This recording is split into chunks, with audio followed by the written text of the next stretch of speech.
مستيات بيتنا سلام كم يصنحكم كبرات تخاتلتنا اب وشت خلت اوارح ناب سلسته هاجرات زبصح إسياس أفورقي ابز اوان 4 معلتات ناب سعود عرب جيشو خمزلو اقدمنا اب زسرحنا يزينا غليصنا نيرنا نزي زينا فلما بمنقد اكس ناب حزب زرغح مينستر زينا ارترا يمانه قبر مسقل نزي مغشا املكيتو اب زلطفو حبريتا حدا ازرارا بسئلي تقعلا بي بي سي لو محيزو زوص حبريتا خا نزي زملاخت إسياس ناب سعود عرب نبينو يكونن جيشو مينستر وصا غدايات ارترا عثمان صالح ون اسني ولا كوينو جن مخنياتو بزي تفلط غداي إسياس مس مينستر عثمان بحبار ناب سعوديان مقعاز ناب نفاريت اب زمر حلوز نبر اوان ستوست سئلي نايسب ايد زحلفو وي بفوتوشوب مقنبار استغبرلو سئل خمزخونه دحيرو تستوعيل الله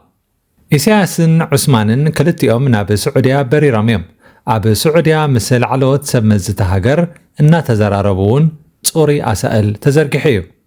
اتا نايس مراسئل جن نحده اب سئلي كر زيتللي سب نمقراص وي غل ነገር نمخوال ተባሂሉ ممحياش ተገብረላት መስል اتا سئلي اذا اب ቅድሚኹም ዘላ ስእልያ ቢቢሲ ትግርኛ ነዛ ስእሊ ብዝግባእ ትንተና ሂቦምላለው ብልክዕውን እቲ ኣብኡ ዘሎ ናይ ሚኒስተር ዑስማን ሳልሕ ጽላሎት ባህርያዊ ወይ ሳይንሳዊ ኮነን ስለዚህ ممحياشات ከም ዝተገብረላ ዘጠራጥራ ኣይኮነን ኣብ ገለ ክፋል ጽላሎት ታሕተዋይ መሓወር ናይቲ ሚኒስተር ተቕሊሉ ተደምሲሱ ይርከብ كيلاتات بي بي سي كم زحبرو دما اتسترفه ጽላሎትን ምስ ኣቃውማን ዘለዎ ቦታን ኣብ ግምት ብምእታው ባህርያዊ ጽላሎት ናይቲ ሚኒስተር ኣይመስልን ክልቲኡ መንኩቡን ልዕሊ ክሳዱ ዘሎ ኣካላቱን በተመሳሳሊ ዙርያኡ ተተንኪፉ ጻዕዳ መስመር ዝኸበቦ እዩ እዚ ድማ እቲ ምስሊ ካብ ካልእ ተቆሪጹ ወይ ክሮፕ ተገይሩ ከም ዝተወስደ ዘመላኽት እዩ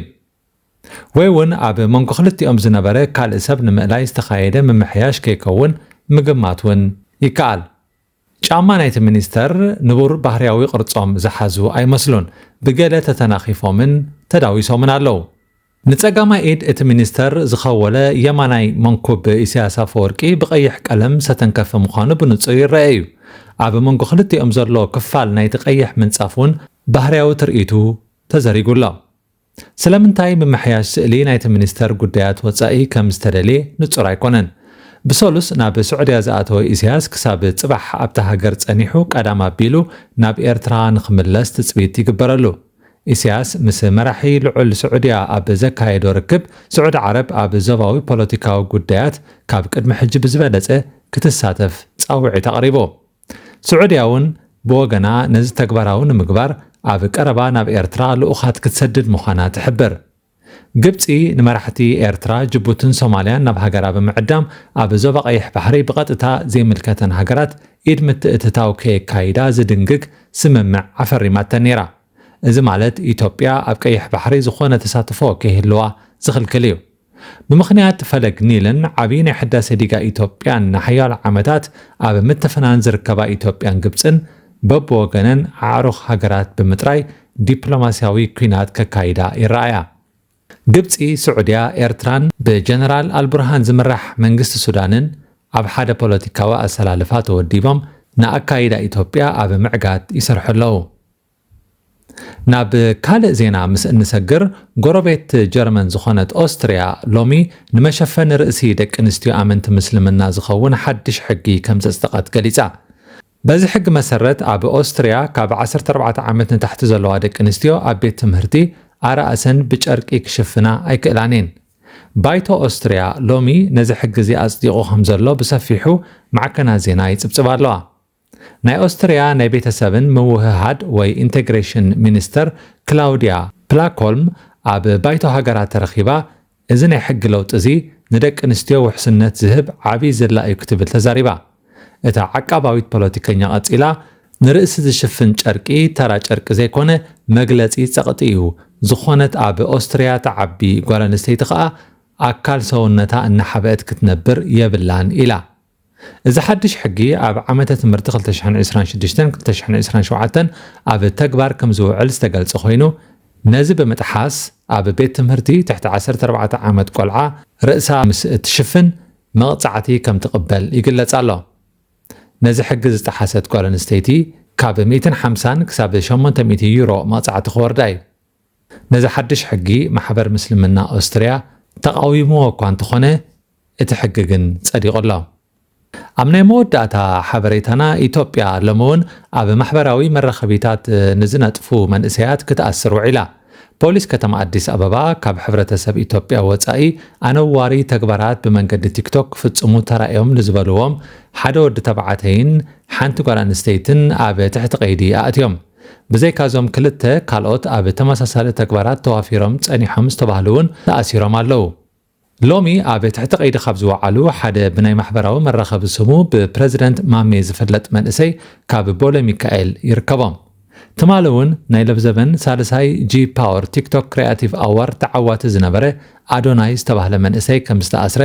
ፖሊስ ኣፍሊጡ ነይሩ ኣቐዲሞም ካልኦት ከባቢ 6 ዝኾኑ ቲክቶከራት ብሰንኪ ቅጥዒ ዝሰኣነ ኣለባብሶኦም ኣብ ትሕቲ ቀይዲ ኣትዮም እዮም ኣብዚ እዋን መንግስቲ ኢትዮጵያ ሰፊሕ ዘመተ ዝጀመረ ይመስል ናይ ብዙሓት ርእይቶ ነቶም ካብ ባህልን ስነ ምግባርን ዝወፁ ጥራሕ ዘይኮነ ነቶም ብመገዲ ማሕበራዊ መራኸቢታት ህዝቢ ምስ ህዝቢ ዓሌት ምስ ዓሌት ሃይማኖት ምስ ሃይማኖት ዘጋጩ ናይ ፀለ ቃላት ዝነዝሑ ውልቀ ሰባት እውን ዝሓወሰ ክኸውን ይግባእ ዝብል እዩ ገለ እውን መንግስቲ እዞም ቲክቶከራት ከም ህዝቦም ካብ ኣታዊታቶም ቀረፅ ክኸፍሉ ከገድድ ኣለዎ ዝብሉ ኣለዉ እቲ ናይ ሓሳባት ምምቕቓል ብዙሕ እዩ ድላዮም ይከደኑ መንግስቲ ናብዚ ደረጃ ክወርድ የብሉን ዝብሉ ነቐፍቲ እውን ኣይተሰኣኑን ኮይኑ ግን ኣብ ኢትዮጵያ ኣጠቓቕማ ማሕበራዊ መራኸቢታት ብፍላይ ከዓ ቲክቶክ ኣብ ኣዝዩ ኣሰካፊ ደረጃ እዩ ወዲቑ ዘሎ ስም ሰባት ብምፅላም ንግዳያት ኣብ ፀቐጢ ከም ዝወድቁ ምግባር ጽዩፍ ኣሳእል ብምሓዝ ገንዘብ ክኸፍሉ ምግዳድ ንሰባት ብተፈጥሮኦም ምቁሻሽ ብዓሌቶምን ብሄሮምን ምውራድ ንእምነቶም ምርኻስ ብቃልዕ ንቕትለት ንምጽናት ዘርኢ ዘተባብዑ ከበድቲ ቃላት ምጥቃም ዳርጋ ተለሚዶም እዮም ጸኒሖም ፖሊስ ኢትዮጵያ ነዝን ምጽራይ ይሰርሕ ኣለኹ ዝበለ ኮይኑ ኣብ ልዕልቶም ብጥርጠራ ሒዝዎም ዘሎ ቅዩዳት መርመራ ከም ዝጀመረ ይገልጽ ኣሎ ክቡራት ተኸታተልቲ መስትያት ቤትና ንሎሚ 11 ታሕሳስ 2025 ዘዳለናዮ ትሕዝቶ እዚ ክትከታተልዎ ፀናሕኩም ነይሩ ጽባሕ ብኻልእ ኣርእስቲ ክሳብ ንራኸብ ደሓን ጽንሑ መስትያት ቤትና መስትያት ቤትና ንሐቀኛ ምስሊ ኤርትራ ንምንጽብራቕ ዝተፈላለዩ ጽሑፋት ተንቀሳቓሲ ምስልታትን ቃለ ምሕትታትን ሒዛ ብዘካርያስ ክብረኣብ እናተዳለወት እትቐርብ መደብ እያ كفوت لساني من يزعصوني هاي سجدن علي عبطاقوت ملاخي كطاوخ قنا مسلي فتحي